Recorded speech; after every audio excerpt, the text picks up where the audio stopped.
Chopin, Master Orchestrator? Well, of course not. At least not literally. Chopin never really wrote for the full orchestra. All of his concertanto works were meant as show-off pieces for Chopin the pianist. All written at a pretty young age. Career development anno 1829. Also, he didn't work on the orchestral parts all by himself, but had some help by well-meaning friends. Later on, the scores were modified many a time, the right version of the concertos still being a matter of much controversy. Anyway, I'd still consider Chopin a master instrumentator, understanding this aspect of music composition in a much broader sense than many a university curriculum. For a discussion of this topic, check out my short Orchestration versus Instrumentation. Now, Chopin was in general quite the innovator, co-creating new genres such as the nocturne, mazurka, polonaise, stand-alone prelude, concert etude, and obviously, the ballade, establishing an entirely newly designed pianistic technique, venturing into bold, unexpected harmonies, introducing complex polyrhythmic structures, experimenting with the musical form, often foreshadowing as early as the 1830s that is just after Beethoven's passing, the musical future of Wagner, Debussy, or even early 20th century composers, such as Rachmaninoff or Scriabin. The impulse to dedicate an entire episode of Orc in the Dungeon to Chopin's piano music came about when a quite gifted piano student of us chose to discuss with me some of his own compositions. Everything he had written was, of course, for a piano solo, with also the titles suggesting some Chopinistic influence. Prélude, nocturne, impromptu. Though missing clearly most of Chopin's genius. But what was it that I missed so much in the students' pieces? When analyzing them, a word that sprang immediately to my mind was the German term Klaviergedoppel, piano thundering, often associated in a pejorative sense with the piano works of Franz Liszt. And Chopin doesn't go like that, no. It's good for Liszt. Whenever all 10 fingers are free to play all at once, all 10 fingers are put to work. Preferably all at the same time. Preferably as fast as possible. Preferably as forte as possible. Preferably jumping all over the keyboard.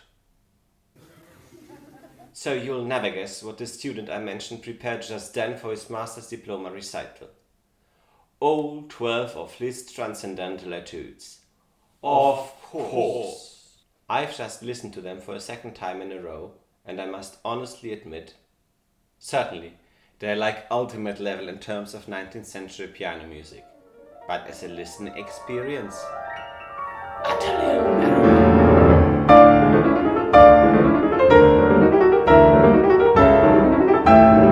Liszt barely skips an opportunity to expose the melodic thematic material in anything less than octaves. It is as if listening to an hour-long symphony with the orchestra playing almost all of the time in full tutti. No one does that, not even orchestral Liszt. Around the same time, I studied for my own joy the Ballade in G minor, opus 23 by Frédéric Chopin, and it seemed like the perfect counterexample to demonstrate how piano music should be written, incorporating everything Liszt's forcefully monumental style lacks. Specifically, a rich variety of registers and textures, applying the concept of economy of measures, letting the music breathe naturally through incomposing strategic rests and spaces in the texture. On top of that, what's always remarkable is how well Chopin's piano writing fits the ergonomics of the human hand. Often, even quite difficult passages appear as if putting on a tailor-made glove, sewn from the finest of gowns, providing pure pianistic pleasure.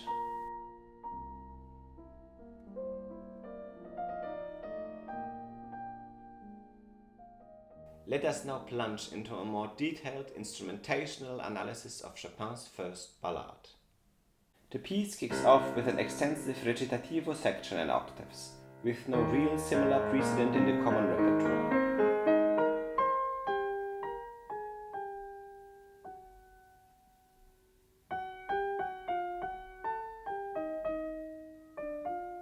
One might maybe recall Mozart's C minor fantasy, starting out at first glance in a seemingly similar manner, but which is, at a closer glance, much more operatic in nature.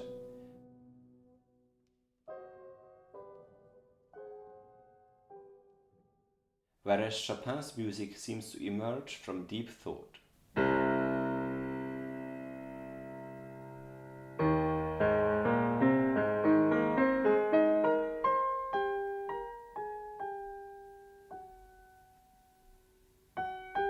This unique opening statement, bolstered by the weight of the octave doubling, carries a distinctly symphonic air. What follows after the mysterious cadence, with this unresolved arpeggiated dissonant chord, is the first theme of the piece, in quite a sparse three-part texture, with only occasional visits to the bass register proper, staying mainly in the middle register of the piano.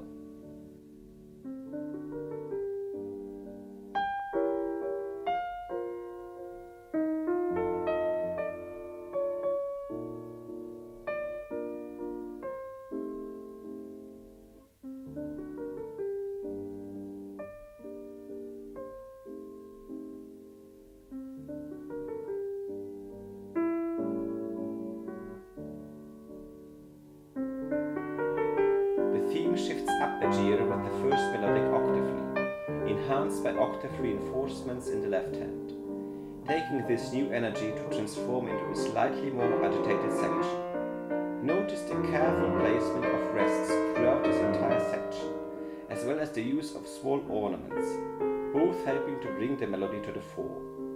The unexpected harmonic shift in bar 32 is highlighted by a harp-like arpeggio, followed by a decorative nocturne-like exploration of the upper register. Once again, Chopin orchestrates a change of mood, achieving the growing intensity and agitation not only through tempo and dynamics, play louder and quicker, but also through melody enhancements and register shifts.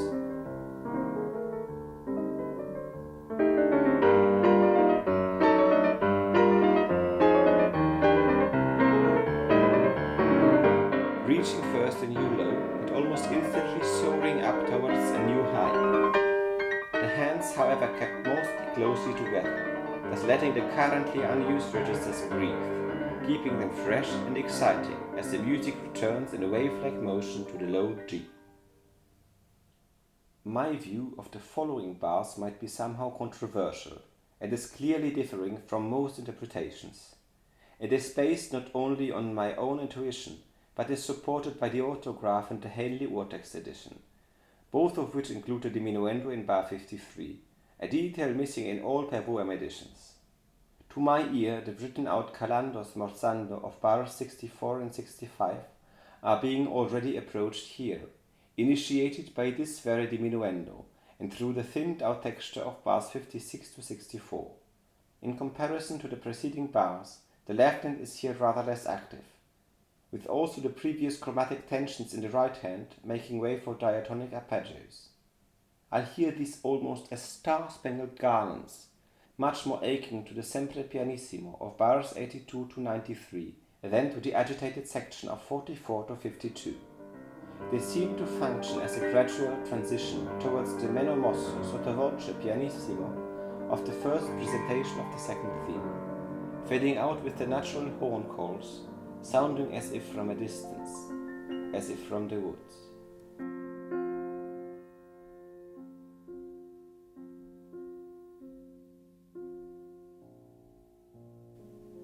This second theme comes with some beautiful octave lifts, moving slowly upwards to sing in the soprano register.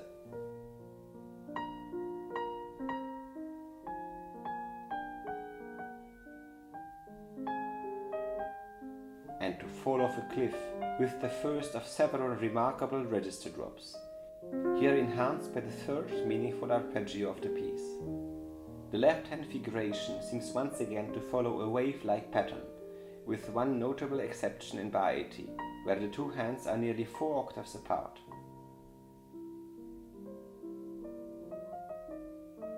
I truly love it when the pianists point out this extraordinary climactic moment. it seems to foreshadow the light butterflyish arpeggios that bring the section to a wonderful soft climax.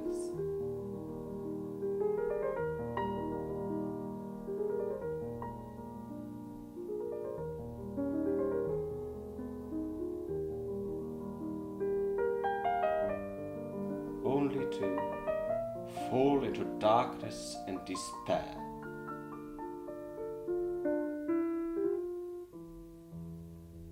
And I mean quite literally falling, as the melody drops almost an octave. What? Wait a minute. That's exactly the point. It doesn't just leap in the middle of a phrase down an octave. It slumps down a dissonant ninth, instead of the expected, more common step down a second. This really is a sudden, jarring shift of mood. A hard, abrupt cut. As if all the color has been sucked right out of the world. The recurring low heartbeat motif in the bass proper contributes to the slightly depressive atmosphere of this passage, as if conjuring up the ominous sound of the low timpani. Bom, bom, bom, bom, bom, bom. Octave doublings supply some additional gravitas, especially in comparison with the earlier statement of the first theme.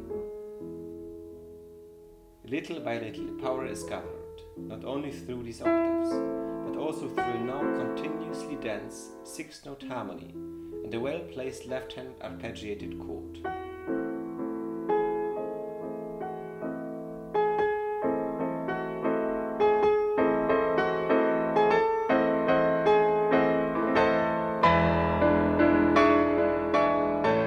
Transfiguring into this broad, triumphant outburst of the second theme.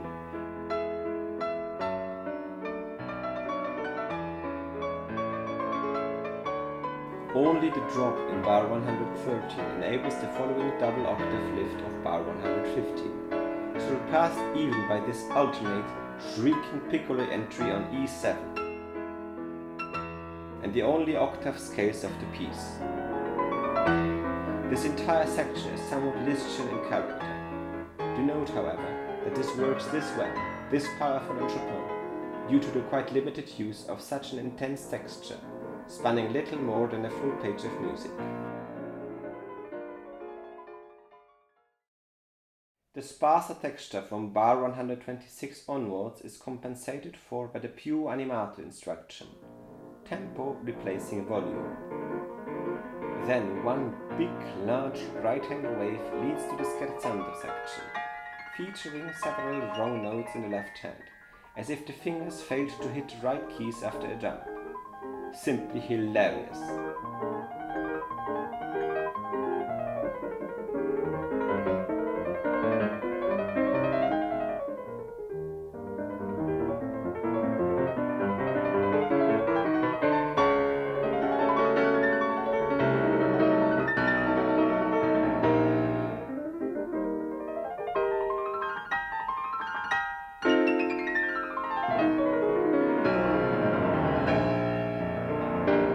The third appearance of the second theme comes yet in another disguise.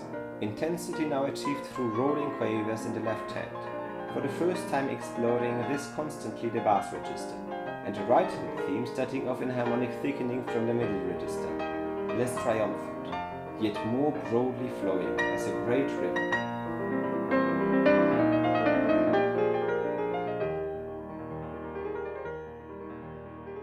Let us take a moment to revere the formidable 5/6 tablet and this crazy and magnificent polyrhythm in 179.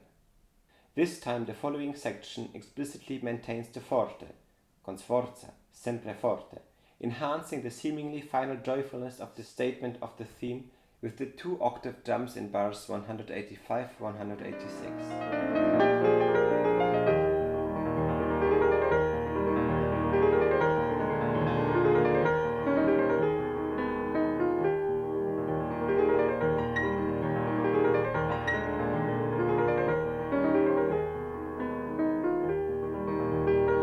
That is what makes the second sudden slump down a ninth strike all the harder.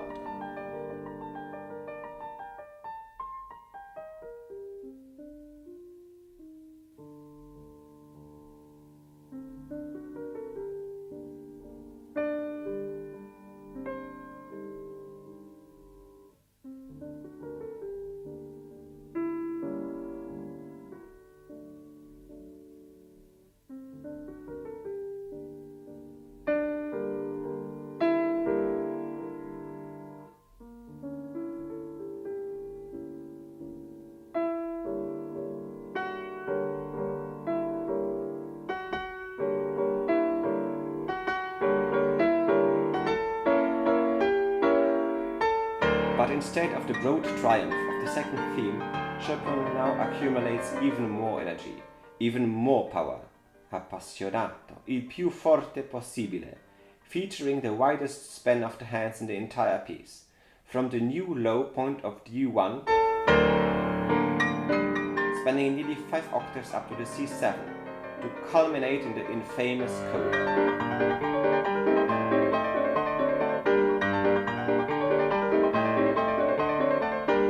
The presto con fuoco, though tumultuous throughout, keeps well away from the lowest part of the keyboard, the contractave.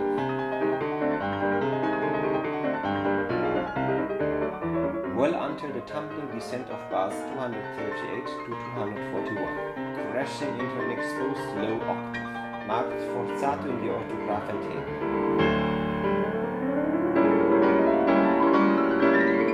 The subsequent scales and double scales mark the virtuosic culmination of the piece. Well contrasted once again with this chorale-like ritenuto motif.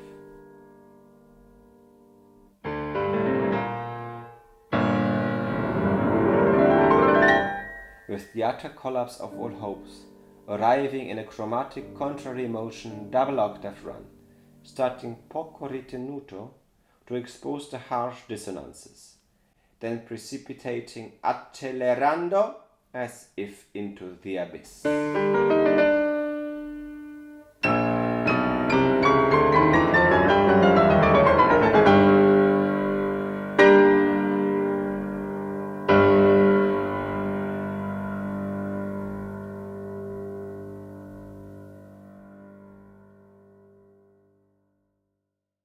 Let us now sum up the orchestrational techniques Chopin makes use of. Octave doublings, providing symphonic atmosphere. Octave lifts, to elevate the melody. Enhancing melodic entrances and formal turning points with ornaments and arpeggios. Initiators. Careful register management, keeping mostly away from the extremes. Keeping the bass and upper registers always fresh and exciting. All this comes with a rich variety of never overloaded textures. Concluding, Chopin maybe never was much of an orchestrator, but for sure, at the very least, a master instrumentator. A master instrumentator. Thank you once again for watching Orc in the Dungeon. If you liked this episode, please leave a comment and subscribe to my channel. And see you soon on Orc in the Dungeon.